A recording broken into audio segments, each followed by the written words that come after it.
Terima kasih teman-teman sudah menyempatkan waktunya untuk melihat rekaman ini. Sebelum kita mulai materi, kita berdoa terlebih dahulu ya teman-teman. Berdoa menurut kepercayaan masing-masing dipersilakan.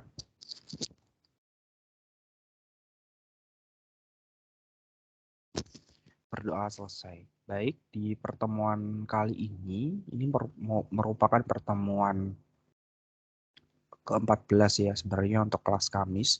Namun memang di kelas Kamis saya lihat di tanggal 26 kemarin itu memang tanggal merah. Jadi tidak bisa. Maka dari itu ini adalah sebagai penggantinya. Sebelumnya sudah saya tanyakan ke ketua kelas ya terkait penggantiannya di hari ini maupun hari Selasa. Namun eh, ketua kelasnya bilang memang full ya untuk jamnya sehingga teman-teman bisa melihat rekaman ini. Nah, bagi kelas Selasa, rekan-rekan bisa melihat video ini ya di link YouTube nanti akan saya share. Ini sebagai bahan maupun materi ya nanti yang akan saya gunakan di kus besar yang ketiga. Seperti itu. Nah, tanpa menunggu lama saya langsung share materi yang sudah saya buat.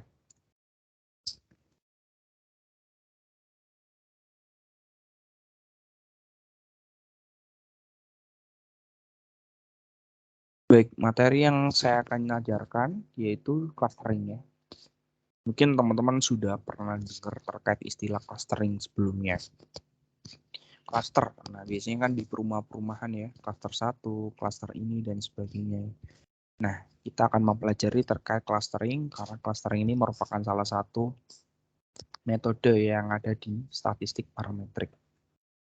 Nah, sebelum kita membahas lebih jauh terkait clustering, teman-teman bisa lihat di sini ya, ada yang namanya supervised dan unsupervised learning. Seperti itu, teman-teman. Kalau teman-teman melihat di sini, ada beberapa perbedaan antara supervised learning sama unsupervised learning.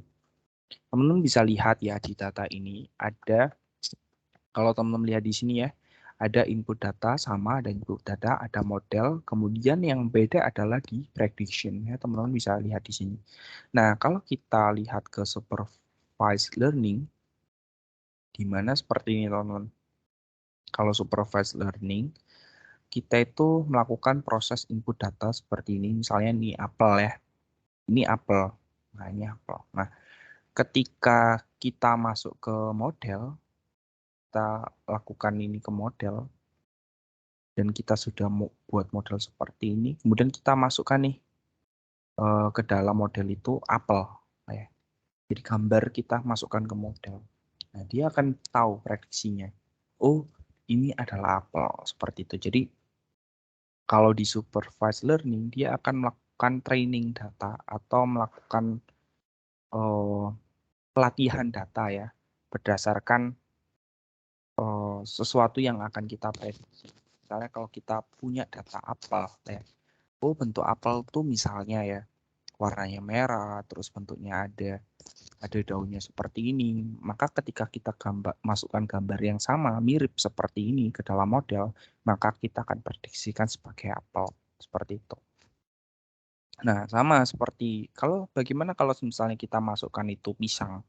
Nah, kalau input datanya hanya ke apel, kita masukkan pisang, maka prediksinya sangat buruk seperti sehingga di input data ini memang harus sesuai dengan model yang akan kita gunakan. Nah, bagaimana di unsupervised learning? Kalau teman-teman lihat di situ ya, input datanya lebih beragam lagi ya. Di situ ada apel, ada pisang, kemudian ada apel yang memang agak kemerahan. Kalau kita masukkan ke model, apa yang terjadi? Dia mengkelompokkan ya, teman-teman. Dia mengelompokkan beberapa apel, walaupun apel sama bentuknya ya, teman-teman. Tapi di situ ada beberapa apel yang memang warnanya beda. Sehingga kalau di unsupervised learning, modelnya itu akan mempelajari berdasarkan kemiripan objek ya, kemiripan input data. Sedangkan yang di supervised learning, dia akan mempelajari model itu berdasarkan model matematis yang sudah kita rumuskan. Kalau supervised learning, dia hanya mengkategorikan aja, oh pisang, dia bentuknya itu lebih panjang, oh dia kita simpulkan ke sana. Kalau misalnya dia itu apel, dia bentuknya warnanya ini loh. Nah, kita kategorikan lain. Nah, yang kita akan pelajari teman-teman itu akan terkait dengan unsupervised learning. Jadi clustering itu merupakan salah satu contoh dari unsupervised learning. Nah, kalau kita lihat lagi ya teman-teman, mungkin ada yang masih belum paham, ada yang mungkin masih ya, menanyakan ya, maksudnya bagaimana sih Pak? Saya kok kurang paham. Nah, kalau teman-teman lihat dari kedua tabel ini ya, yaitu ada supervised dataset sama unsupervised dataset. Hal yang membedakan apa? Hal yang membedakan adalah class label. Seperti itu teman-teman. Class label di sini ya. Kalau teman-teman melihat di sini ada give of bird, terus aquatic creature dan sebagainya. Ini merupakan salah satu contoh tabelnya di kelas ya, kelas mamalia dan sebagainya. Kalau teman-teman pernah belajar biologi pasti paham ya. Nah, hal yang membedakan adalah di label, di mana di supervised dataset itu terdapat label teman-teman, sedangkan di unsupervised dataset itu tidak ada label. Seperti itu. Jadi memang kalau kita lihat di supervised learning itu di labeli ya teman-teman. Jadi misalnya kita punya sebuah data ya. Ini apel. Nah, dia akan dilabeli sebagai apel. Sedangkan di unsupervised learning, dia nggak dilabeli sama sekali. Jadi kayak cuma misalnya teman-teman punya data gambar seperti ini, ya udah gambar apel, gambar pisang, dan sebagainya. Cuma gambar aja. Sedangkan di supervised learning itu dilabeli. Ya, kayak pisang. Ini pisang. Ini. Jadi seperti itu.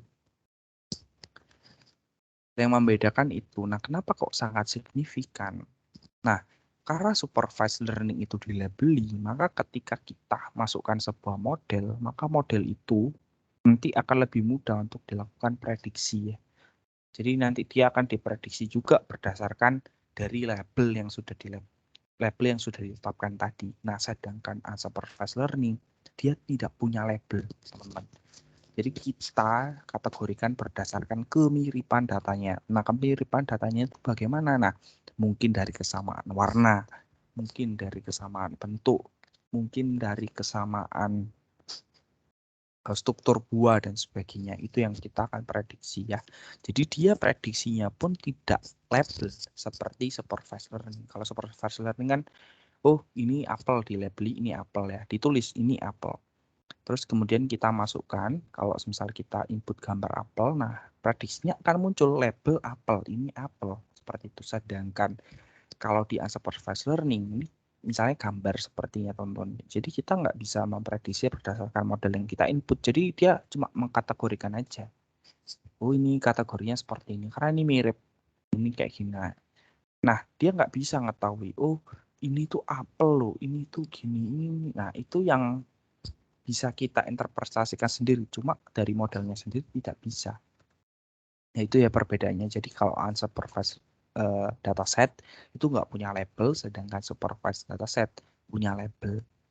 Nah, kemudian sebenarnya apa sih tujuan dari clustering? Kalau teman-teman lihat ya, dari gambar ini ya, dari gambar ini ada data-data, titik-titik data yang mengkelompok di sini.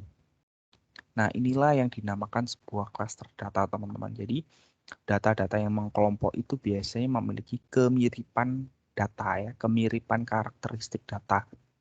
Seperti itu. Kayak misalnya ini teman-teman dilihat di sini ya, misalnya apel, dia akan mengkelompok apel sendiri, datanya apel sendiri. Dia apel yang warnanya agak lebih terang. Nah, dia akan mengelompok sendiri. Nah, sedangkan yang pisang dia juga akan mengkelompok sendiri sesuai dengan kesamaan datanya. Seperti itu. Jadi tujuan clustering digunakan untuk mengkelompokkan ya, beberapa data yang memiliki kesamaan. Nah, dari tujuan clustering itu ada macam-macam juga, teman-teman. Kita itu nanti kalau misalnya teman-teman lihat ya, kalau teman-teman lihat di Maps Australia ini, ya teman-teman bisa lihat nih, ternyata di beberapa bagian negara tertentu atau di bagian wilayah di Australia itu muncul beberapa klaster. Jadi kita bisa menentukan klaster itu ya berdasarkan peta juga ya, untuk mengelompokkan suatu grup, untuk mengelompokkan beberapa variabel yang memiliki kesamaan data. Nah, hal yang bukan termasuk clustering ya teman-teman. Ini teman-teman perlu garis bawahi bahwa clustering ini nggak serta-merta kalau misalnya kita punya label data aja, misalnya nih ya, teman-teman ya punya nilainya bagus ya, nilainya bagus. Terus teman-teman dilabeli pinter. Teman-teman yang nilainya jelek dilabeli misalnya tidak rajin seperti itu. Nah, itu kan hanya pelabelan sederhana seperti itu tidak bisa dinamakan sebagai clustering ya. Kemudian simple segmentasi ya, seperti teman-teman misalnya nih dividing student into different regression group alphabet ya. Jadi kayak misalnya segmentasinya berdasarkan kalau ini diurutkan ini abjadnya A itu masuk ke, kalau namanya A depannya A dia akan masuk ke klaster dengan nama depan A. Sebaliknya kalau yang B ini akan masuk klaster. Nah, itu bukan clustering. Kemudian di query juga di grup ini, kalau misalnya teman-teman belajar bahasa pemrograman SQL itu juga ada dan sebagainya. Jadi beberapa hal ini ada beberapa hal yang tidak termasuk clustering. Nah, nanti agar teman-teman mudah memahaminya, nanti akan saya jelaskan terkait apa itu cluster, jenisnya apa, kemudian kita nanti fokusnya kemana saja ya. Nah ini, jadi tipe-tipe cluster itu ada beberapa macam teman-teman. Ada partitional clustering, ada hierarchy clustering ya. Kalau teman-teman melihat di sini partitional clustering itu teman-teman lihat ya, di sini ada beberapa titik data ya. Awalnya itu dia tidak ini ya. Kalau teman-teman melihat polanya, dia itu ada pola menggerombol seperti itu kalau di partitional. Kemudian kita lihat, kita lingkari beberapa pola tersebut yang sama sehingga hasilnya akan seperti ini. Nah, ini original point-nya, titik datanya seperti ini. Nah, kita benerin. Nah, ini ternyata jadi satu cluster seperti itu, teman-teman. Jadi itu ya untuk partitional clustering. Jadi kita melakukan partisi clustering berdasarkan titik-titik data yang menggerombol ya. Kita tentukan polanya. Kemudian ada beberapa hierarchical clustering ya teman-teman. Hierarchical clustering itu seperti ini ya teman-teman. Kalau misalnya teman-teman lihat di sini ada yang namanya dendrogram. Dendrogram itu seperti ini ya. Jadi antara P1 dengan ini ya. Kalau teman-teman lihat cara bacanya itu per cabang teman-teman. P1 dia akan berhubungan sama semua data yang ada di sini karena sesuai cabangnya. Jadi P2, P3, P4. Jadi ini P1 dia akan berhubungan sama semua data yang ada di sini. Kemudian kita masuk lagi ke sini, ke cabang yang ini. Nah, maka ini hubungan P2 sama P3 dia akan berhubungan dengan P4. Seperti itu teman-teman. Terus kita lihat lagi, kita bedah cabang lagi, terdapat hubungan P2 dengan P3 ya. Sehingga teman-teman bisa lihat di sini bahwa memang yang paling besar P1 itu berada di lingkaran yang paling besar. Kemudian masuk ke dalam lingkaran ini ya, karena dia berhubungan dengan P3. Nah, tapi P4, tapi di dalamnya itu juga ada hubungan antara P2 sama P3 sehingga dia digambarkan seperti ini untuk hierarkinya. Sama juga seperti ini teman-teman. Nah, di dalam hierarkinya ini nggak ada yang paling besar ya, maka dari itu P1 sama P2 dan dia hubungannya itu berhubungan sama P3 sama P3 seperti itu teman-teman. Nah, clustering algoritma itu banyak sekali teman-teman, apalagi kalau kita membahas ke statistik parametrik ya. Namun di sini kita fokusnya ke partisional ya, seperti yang sudah saya jelaskan ini, yang ada di sini ya. Nah, kita di partisional juga banyak ya, ada k-mean sama k-means. Nah, kita fokusnya ke k-means teman-teman. Jadi kita fokusnya cuma ke k-means aja. Kenapa? Karena memang waktunya tidak terbatas ya. Jadi kita fokusnya ke salah satu titik aja. Nah, ini saya kenalkan untuk metode hierarchical clustering teman-teman. Jadi untuk hierarchical clustering nanti kita memasukkan berdasarkan beberapa cara yang sama. Oke, kita nggak terlalu membahas ini, maka saya akan skip ya. Oke ya, jadi intinya ada beberapa metode teman-teman yang teman-teman perlu ingat ya. Kalau teman-teman belajar matriks yang ada di matematika itu, ya teman-teman bisa lihat di sini ada pola start sama end, di mana start ini adalah mulainya dan end-nya adalah yang terakhir. Jadi metodenya itu secara garis besar dibagi menjadi dua, yaitu aglomeratif sama decisif ya. Dimana kalau aglomeratif itu teman-teman beberapa poin-poin datanya itu awalnya banyak, kemudian dikerucutkan klasternya menjadi satu titik data seperti ini dikelompokkan. Sedangkan decisif itu yang awalnya banyak nih, tapi dalam satu titik data kemudian dia dibagi-bagi menjadi beberapa titik data seperti ini. Nah, ini salah satu contohnya ya teman-teman. Ini kalau kita misalnya melakukan metode hierarchical clustering di KNIME. Nah, jadi ada beberapa hal yang perlu teman-teman perhatikan kalau misalnya teman-teman menggunakan metode hierarchical clustering di KNIME. Yang pertama adalah datanya nggak boleh banyak. Maksudnya banyak itu misalnya teman-teman menggunakan data sampai 1000 data ya. Maka dari itu teman-teman kalau lihat datanya itu terlalu banyak dendrogram sehingga informasinya tidak sulit terbaca. Sehingga saran saya mungkin datanya mungkin sekitar 1 sampai 100 ya teman-teman. 100 data itu mungkin masih oke untuk bisa dilakukan pembacaan dendrogram. Cuma kalau misalnya teman-teman menggunakan data 1000 sampai 4000 bahkan itu akan susah jika teman-teman menggunakan metode hierarchical clustering. Nah, kemudian kita akan fokus ke K-means clustering, teman-teman. Jadi, di dalam K-means clustering itu yang pertama hal yang perlu kita lakukan adalah menetapkan jumlah cluster yang akan dibentuk. Kemudian kita menetapkan posisi semua pusat cluster secara sembarang, hitung jarak setiap objek ke pusat cluster, dan melakukan pengkelompokan dan sebagainya. Nah, ini mungkin secara algoritma mungkin teman-teman agak susah memahami ya. Jadi it's okay, nggak apa-apa. Cuma memang di sini kita tidak akan melakukan pengkodingan sama sekali. Nanti kita akan menggunakan aplikasi KNIME karena memang saya paham bahwa teman-teman backgroundnya adalah manajemen ya. Dan backgroundnya sosial sehingga yang perlu teman-teman pahami adalah alur berpikirnya bagaimana membentuk K-means clustering. Nah, ini untuk algoritmanya K-means clustering itu seperti ini, teman-teman. Kalau teman-teman melihat di sini ada iteration. Iteration itu adalah pengulangan, teman-teman, pengulangan program. Di situ ada iteration yang pertama, iteration kedua, ketiga, keempat, kelima, sama keenam. Kalau teman-teman lihat di sini ada beberapa titik ya. Titik ini adalah pusat cluster, teman-teman. Yang plus ini dinamakan pusat cluster. Semakin iterasinya semakin banyak, maka dia akan semakin bagus ya untuk melakukan pembelajaran. Kalau teman-teman lihat di iterasi yang pertama ya, itu titiknya ada di sini sama di sini. Ya, pusat titiknya ada di situ. Kemudian di iteration kedua bergeser di sini. Terus yang ketiga, iterasinya akan seperti itu ya. Oke, sebentar ini ada teleponnya, saya coba.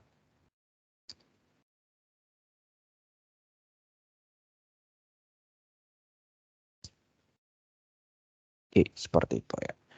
Oke, seperti itu. Kemudian ini ada beberapa iterasi yang ketiga, iterasi yang keempat, iterasi yang kelima, sama iterasi yang keenam seperti itu. Nah, semakin banyak iterasinya, teman-teman lihat bisa di tanda plus ini ya. Kalau teman-teman lihat di tanda plus ini, dia akan lebih mengarah ke pusat data yang lebih benar seperti itu.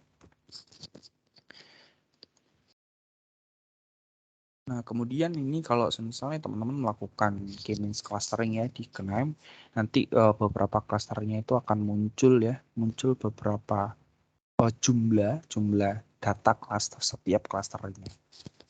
Nanti akan saya jelaskan, teman-teman.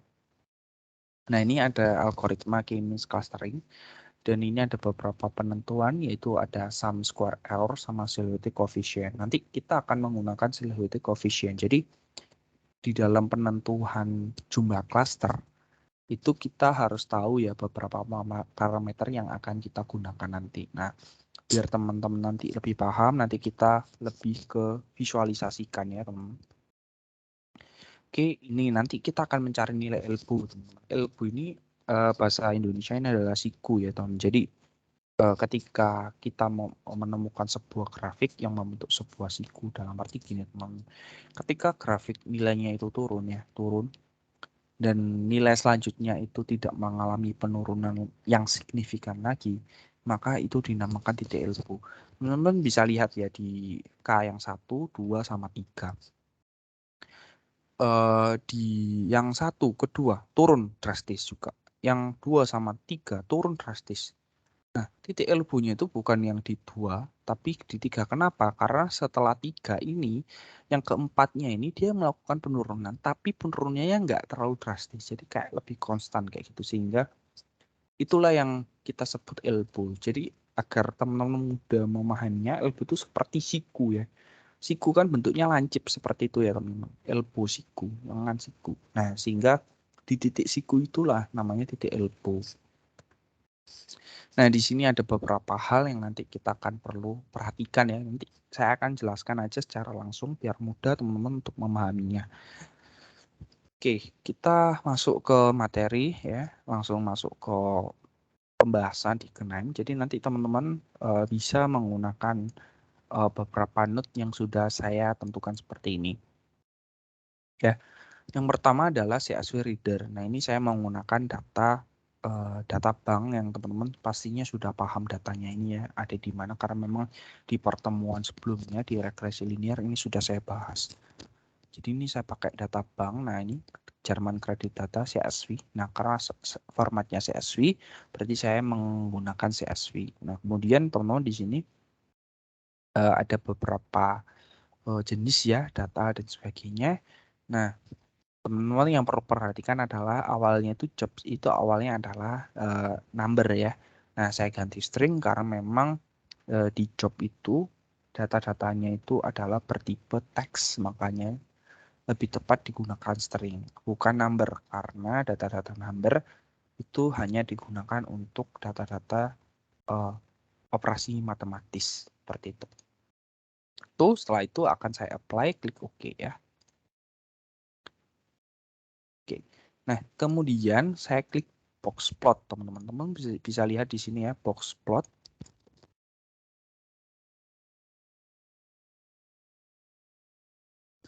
Teman-teman sesuaikan saja sesuai dengan node-nya. Kalau simbol yang seperti ini berarti ini pakai yang box plot yang ada di JavaScript ya. Klik kanan, klik configure. Nah, kemudian teman-teman bisa lihat ya per box plot itu seperti apa. Dan teman-teman harus ingat bahwa box plot ini hanya digunakan untuk variabel numerik saja ya. Sehingga ini ada 3 variabel yaitu age, umur, kredit temuan sama duration di sini. Nah, saya coba klik duration age dulu ya teman-teman. Atau misalnya saya pengen lihat kredit temuannya dulu ya. Saya klik di sini atau saya lihat ke duration juga bisa. Ya, duration misalnya durasi kredit. Klik OK, klik apply, klik OK, OK. Terus saya execute and open view.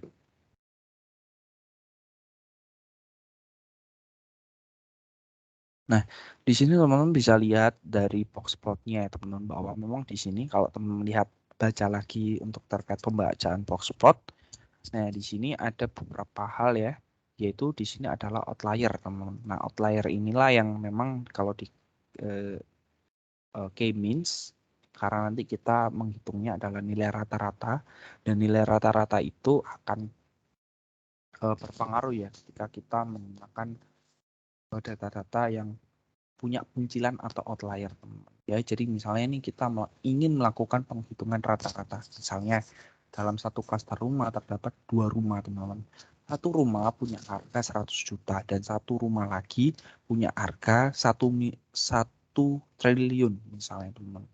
Jadi satu rumah 100 juta, satu rumahnya lagi itu 1 triliun. Kemudian kita lakukan rata-rata. Pertanyaannya adalah apakah rata-rata itu bisa mencerminkan kedua data itu, bisa mewakili kedua data itu? Tentu tidak teman-teman, karena memang kalau kita lihat ya, antara rumah satu harganya 100 juta, rumah yang kedua harganya 1 triliun. Range-nya terlalu jauh sehingga ketika kita membuat rata-rata, nilai rata-rata itu tidak valid. Nah, itulah yang dinamakan pencilan data ya. Jadi range-nya terlalu jauh sehingga hal itu yang perlu kita hapus ya dari range-nya ini. Kalau teman melihat di sini box plot, teman lihat di sini ada box plot. Ini kan pencilan ya, teman. Jadi pencilan-pencilan data ini harus dibuang ya.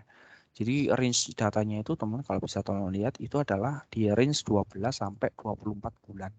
Itu mayoritas datanya ada di situ. Sedangkan nilai mediannya adalah 18 bulan. Ini adalah nilai median teman yang ada di tengah. Sedangkan nilai minimumnya data itu adalah 4 dan nilai maksimum range-nya itu adalah 42. Maksudnya maksimum range yang paling banyak data itu adalah 42.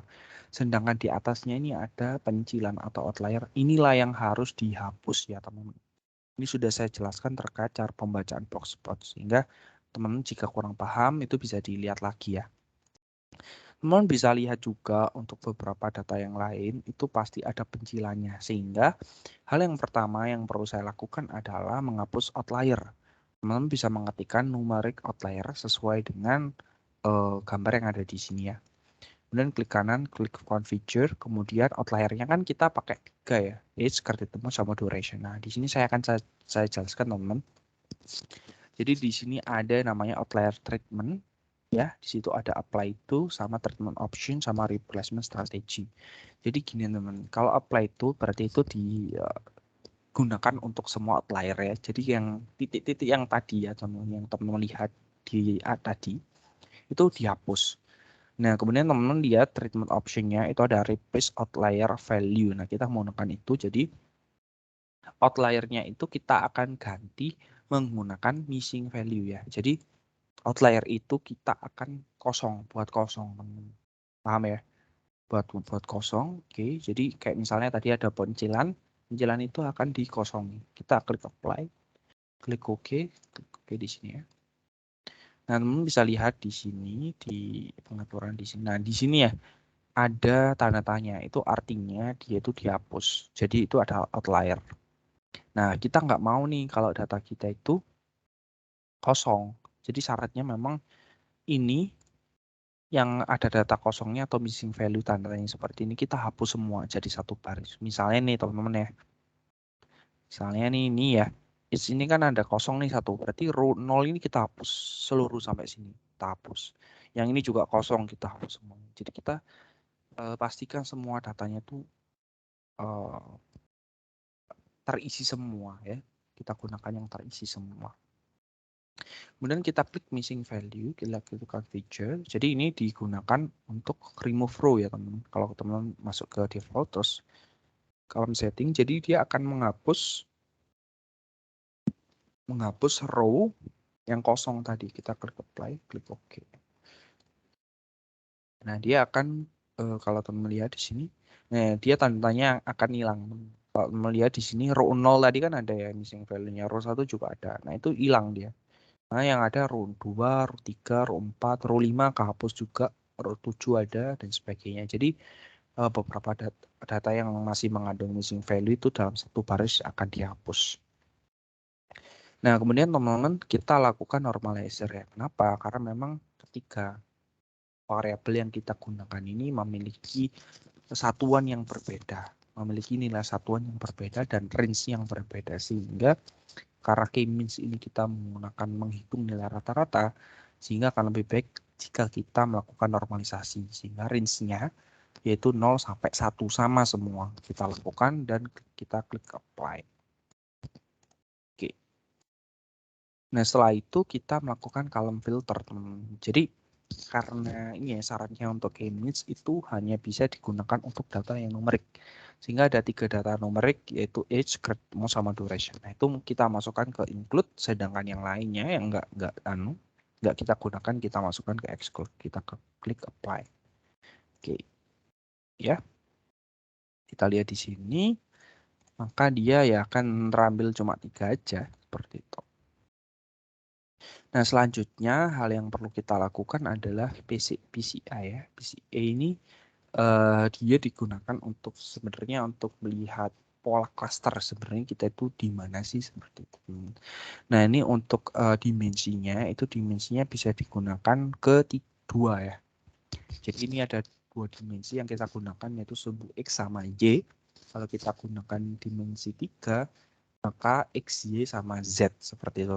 Ini agak mungkin bagi teman-teman yang mungkin tidak belajar matematis secara dalam, yang akan susah dipahami ya. Jadi memang di sini PCA ini digunakan untuk intinya mengetahui lah ya pola awal klasternya itu sebenarnya ada berapa klaster sih yang mungkin harus kita rumuskan ya. Kalau memang di situ tidak ditemukan klaster yang terbaik, maka ya kita gunakan beberapa parameter ya, yaitu silhouette coefficient nanti yang akan saya jelaskan. Ini color manager untuk mewarnai aja teman-teman. Ini bisa teman-teman set terserah teman-teman. Ini nggak terlalu berpengaruh. Itu bisa di execute. Kemudian ini untuk scatter plot teman-teman ya. Scatter plotnya ini dia bisa langsung dilihat ya di sini. Nah di sini. Nah kalau teman-teman lihat di sini kira-kira polanya itu di mana ya? Kalau saya melihatnya itu ada di sini 1, 2, 3. Mungkin ini akan susah ya dipahami ya. Jadi saya akan coba tunjukkan beberapa analisis data yang sudah saya lakukan. Nah ini salah satu contohnya dari hasil PCA ya. Kalau teman melihat di sini ya, PCA itu ada ini datanya membentuk pola seperti ini. Nah ini saya tengeri kayak ini. Saya tandai seperti ini, klaster 1, klaster 2, sama klaster 3. Nah, tapi ini bukan klaster sesungguhnya. Jadi, teman-teman, ini cuma prediksi jumlah klaster saja ya. Jadi, cuma ada beberapa 3 pola. Jadi, pola 1, pola 2, sama pola 3. Jadi, ini nggak menunjukkan klaster, teman sekali lagi. Ini hanya menunjukkan pola 1, pola 2, sama pola 3. Seperti itu. Nah, sedangkan di sini tidak susah untuk dilakukan karakteristik pola ya. Sehingga ya ini nggak bisa dijadikan acuan. Nah, kita masuk ke K-means. Nah, sekarang saya akan jelaskan untuk track K-means-nya itu seperti apa. Jadi seperti ini teman. Jadi K-means kita hanya gunakan variabel numerik saja ya yang ada di sini. Kemudian nanti ya kita akan menggunakan beberapa hal terkait number cluster. Jadi kita mau mulai klasternya itu dari 1. Kita mulai dari 1, nanti kita setting, kemudian kita lihat silhouette coefficient. Nah, nanti kita catat nilai coefficient silhouette coefficient-nya berapa. Kemudian kita coba 2 nilai coefficient silhouette coefficient-nya berapa. 3, 4 dan sebagainya. Nanti akan saya jelaskan. Jadi ini saya sudah pernah melakukan ya analisisnya seperti ini. Jadi ini salah satu contohnya ya, kalau teman-teman bisa lihat di sini. Ya, jadi pertama saya melakukan misalnya nih untuk klaster 2 jumlah klaster. Nah, itu nilai silhouette-nya adalah overall-nya 0,352. Terus kalau misalnya 3 jumlah klaster 0,323. Kalau 4 0,35. Kalau 5 0,5356. Kalau 6 0,366. Nah, kayak gitu. Nah, terus saya buat nih grafik ya. Jadi kayak 2, 3, 4, 5, 6.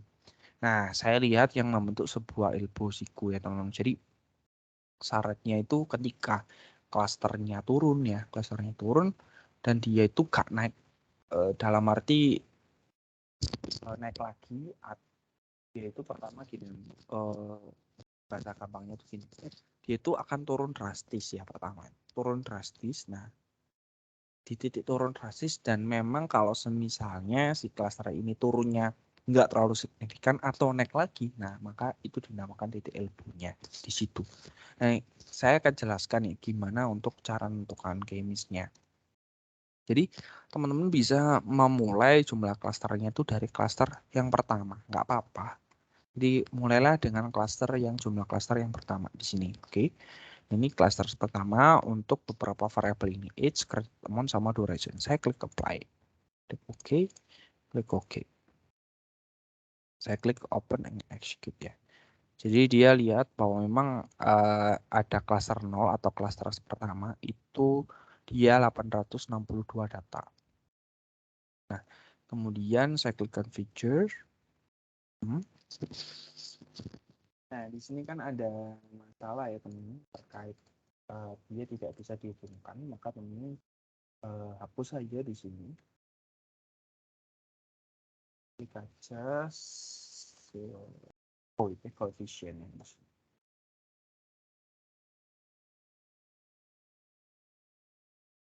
Oke, terus masuk ke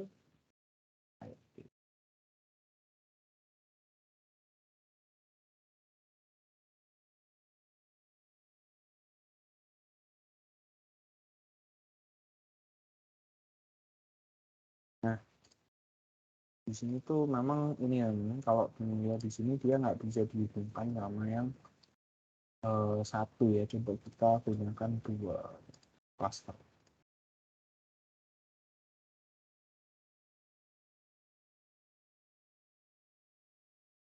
Ini bisa. Jadi mulainya itu bisanya di 2 cluster ya teman. Kalau ke 1 cluster nggak bisa. Oke, jadi ini bisa teman lihat di sini di cluster ya.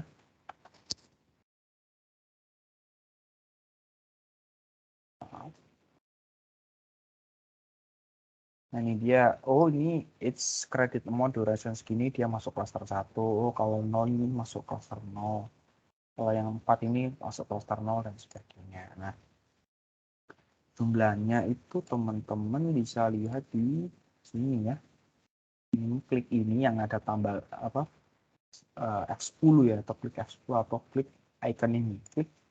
Nah, dia akan muncul seperti ini. Ini maksudnya apa sih? Cluster 0 di sini ada 287 data. Oh, cluster 1 dia punya 575 data ya. Seperti itu yang tadi saya jelaskan saya tahu. Jadi dia hanya bisanya dimulai dari 2 cluster yang kedua. Jadi make sense ya teman. Kalau cuma satu cluster, satu lingkaran kayak gitu, ya ngapain di clustering? Wong datanya kita itu mengcluster-cluster itu biar bisa melakukan perbedaan data, ya kan? Kategori data kalau cuma satu ya masuk akal juga yang nggak bisa dilakukan cluster. Jadi ya ini di configure, ini langsung aja di klik execute teman. Nah oke muncul, klik ini. Nah ini kan seperti ini ya.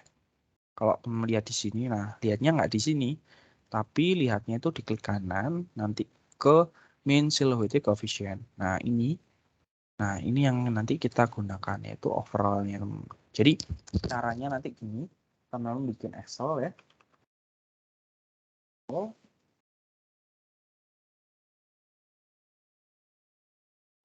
Nah ini klik ini jumlah cluster, ya. Cluster 2, 3, 4, 5, 6 ya. Mungkin sampai kita sampai 6 ya ini. Kemudian di sini tahun code overall ya. Overall mean silhouette coefficient.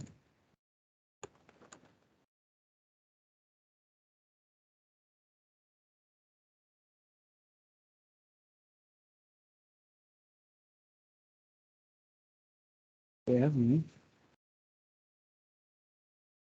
silhouette.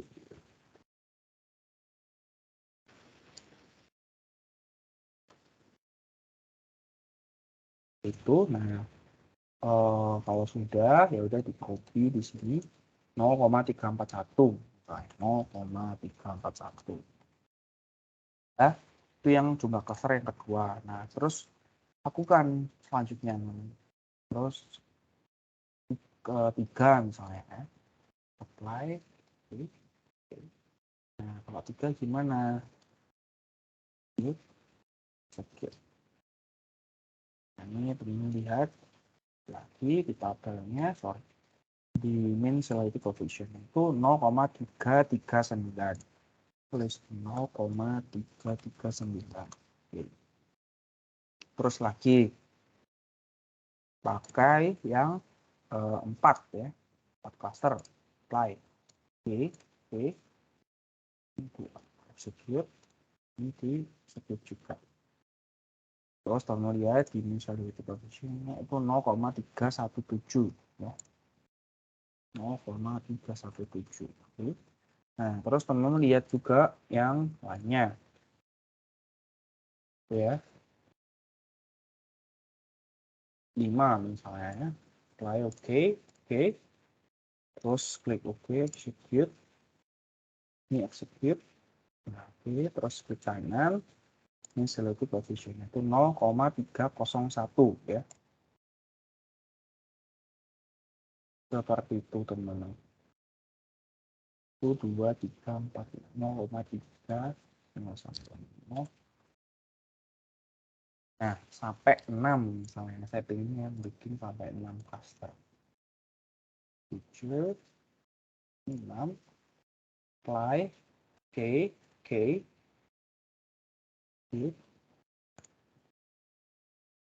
Execute. Nah, ini ya. Saya lihat mean celebrity coefficient itu 0,286. 0,286. Nah, sekarang saya bikin grafik. Grafiknya gimana? Grafiknya grafik line chart ya. Ini saya lihat, saya tambahkan.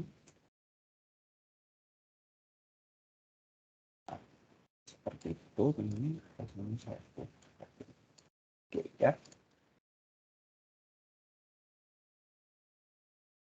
Nah, kalau teman lihat di sini, di mana KL-nya ya? Ini saya lihat ya. Ini jumlah klaster. Terus di sini adalah overall mean celebrity coefficient. Oke. Nah, cara menentukannya gini ya, teman-teman. Biar gampang, ini saya tambahkan data label. Cara menentukannya gampang, jadi kayak yang beneran yang membentuk sebuah siku, yaitu sikunya kan kalau di sini kan ini ya, di sini 3 nih, sehingga jumlah klaster nanti yang bagus untuk digunakan yaitu klaster yang ketiga. Jadi teman-teman nanti bikin ya overall mean celebrity coefficient kayak gini, kemudian ini menentukan titik elbow-nya.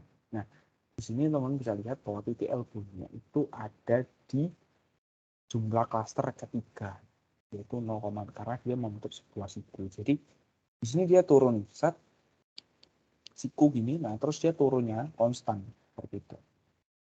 Ya sikunya kan di sini, titik sikunya di sini, sehingga klasternya jumlah klasternya itu ada di jumlah klaster yang ketiga. Oke, seperti itu teman. Jadi kita sudah menentukan bahwa memang sikunya adalah atau elbow-nya, titik elbow-nya itu ada di jumlah klaster ketiga. Sehingga apa yang perlu kita lakukan selanjutnya? Yang perlu kita selanjutnya adalah yang pertama adalah mengconfigure. Kemudian kita balikkan aja ketiga lagi. Kemudian kita apply, oke. Kita klik execute. Kemudian kita klik execute juga untuk celebrity coefficient. Kemudian kita lihat k-means-nya, teman. Nah, di situ untuk nilai k-means-nya, teman bisa lihat di sini ya. Nah, di sini. Klik ini configure ya. Klik kanan, terus teman lihat cluster. Nah, inilah yang kita akan gunakan. Nah, nanti akan saya jelaskan bagaimana kita melakukan interpretasinya ya. Jadi ini datanya, teman-teman. File bisa copy, Ctrl C seperti ini. Terus kita masukkan ke sini.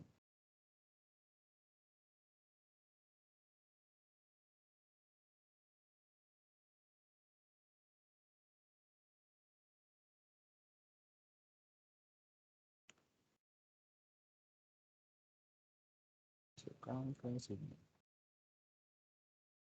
Nah, gimana? Nah, di situ teman-teman bisa lihat ya bahwa itu ada age, credit amount sama duration ya.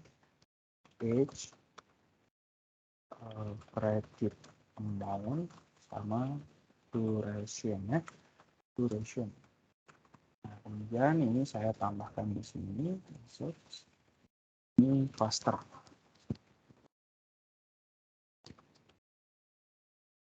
Ini cluster 1 misalnya, cluster 2, cluster, atau enggak terserah di developnya itu cluster 0, cluster 1, cluster 2 nggak apa-apa. Tapi kan jumlah clusternya kan ada 3, maka harus saya tulis 3 seperti ini.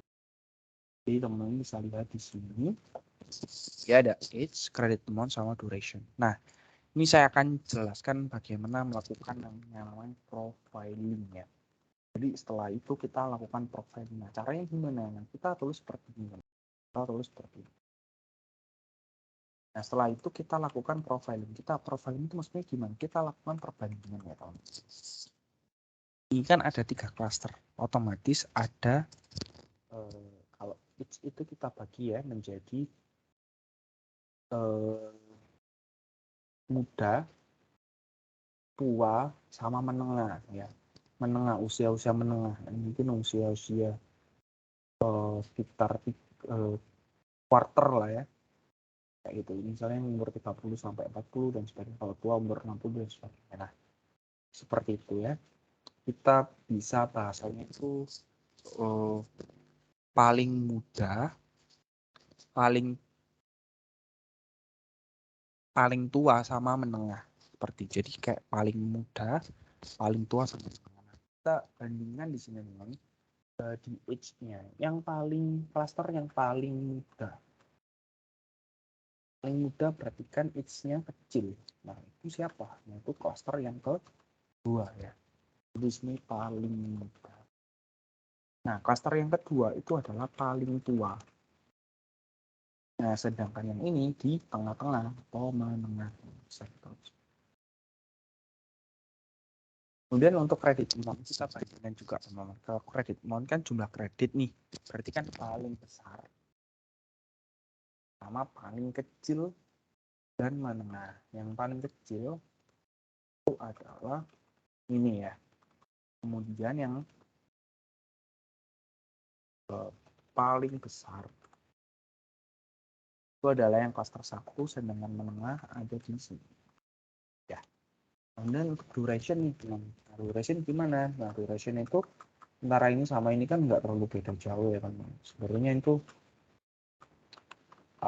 ya kita bisa lihat lah ya untuk interpretasinya itu kalau misalnya 0,6 itu durasi kreditnya yang cluster 1 itu kan yang paling besar ya. Paling besar. Terus yang kalau yang paling besar otomatis kan paling lama ya. Paling lama kreditnya, terus yang ini paling singkat. Aman. Dia ada dunia teman-teman. Nah, sekarang kita bisa interpretasinya tuh kayak gini teman-teman. Ya. Yang paling mudah diinterpretasi adalah yang cluster 3. Kenapa? Karena memang kalau teman-teman bisa lihat ya di sini antara yang menengah sama yang paling rendah, nilai yang paling rendah itu biasanya agak selisihnya agak memper sedikit ya di situ kalau teman melihat. Nah, sehingga kalau yang kita bisa lihat yang lebih enak itu interpretasinya adalah cluster 3. Nah, cluster 3 gimana?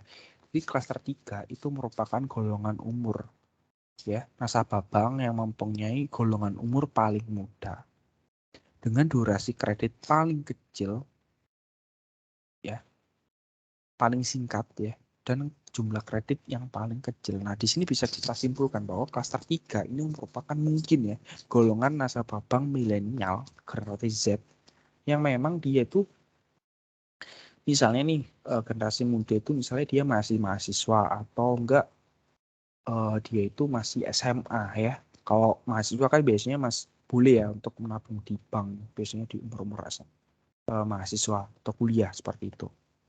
Nah, itu kan paling mudah, tapi kan mahasiswa kan pendapatannya kan nggak ada dari orang tua. Otomatis kebutuhannya pun juga nggak terlalu banyak. Seperti itu, teman.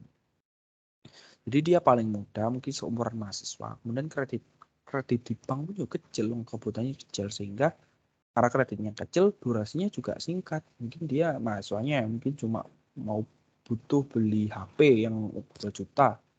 Ya kan jangka temponya kan biasanya 1 bulan, 2 bulan dan sebagainya. Jadi nggak terlalu panjang. Beda kalau kita misalnya beli rumah, beli barang-barang mahal kayak mobil dan sebagainya. Nggak mungkin kalau kita jatuh temponya cuma sebulan. Itu tidak mungkin. Oke. Ya mungkin sih cuma jarang ya. Jarang. Itu anomali lah ya kebiasaannya orang. Nah kalau kita lihat di klaster yang ini ya, klaster 1 itu golongannya menengah. Nah, menengah ini mungkin dia itu golongannya di umur-umur 30, di mana dia sudah punya anak. Sudah punya anak pertama mungkin, sudah menikah dan sebagainya. Nah, itu mungkin dia paling besar. Mungkin dia kreditnya misalnya nih, dia kredit rumah KPR dan sebagainya. Durasinya pun juga lama dong. Kita beli rumah, kebutuhan tanah dan sebagainya. Durasinya lama, durasinya paling lama seperti itu. Sedangkan yang paling tua, nah mungkin golongan paling tua itu seperti ini, udah pensiun ya, mereka golongan-golongan yang sudah pensiun di mana ada pendapatan cuma nggak sebanyak saat dia itu produktif di usia menengah-menengah ya, di usia 30 dan sebagainya. Jadi untuk jumlah kreditnya menengah ya, jadi nggak terlalu besar, nggak terlalu kecil, dan durasinya juga menengah ya. Mungkin dia untuk kebutuhan cucunya dan sebagainya, tapi memang di umur-umur segitu kan dia nggak produktif lagi, dia sudah pensiun dan sebagainya. Nah, seperti itu teman. Jadi untuk profilingnya tuh seperti itu. Nah, alangkah lebih baiknya teman-teman juga menyertakan sebuah data, misalnya dari data, misalnya dari data pendukung ya, dari data umur misalnya. Umur kalau paling muda dia itu kecenderungan kreditnya memang paling kecil, durasinya paling singkat dan sebagainya. Dan memang untuk analisis ini nanti di perusahaan-perusahaan itu bakal digunakan. Jadi itu untuk beberapa hal yang bisa saya jelaskan terkait clustering ya teman-teman.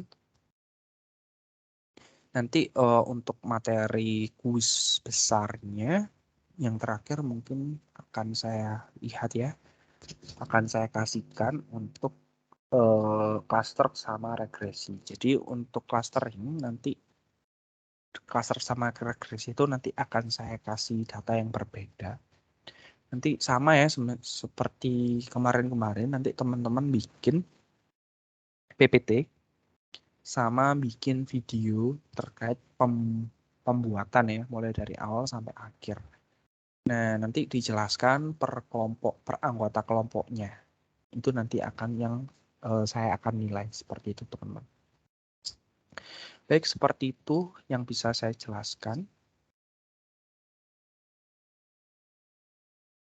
Oke, tadi sudah kita buka dengan doa, kita tutup dengan doa. Kalau misalnya teman-teman ada pertanyaan atau ada hal-hal yang mungkin bingung ya, itu bisa ditanyakan ke saya. Oke, nah bila oke baik, terima kasih atas perhatiannya teman-teman. Saya tutup. Terima kasih.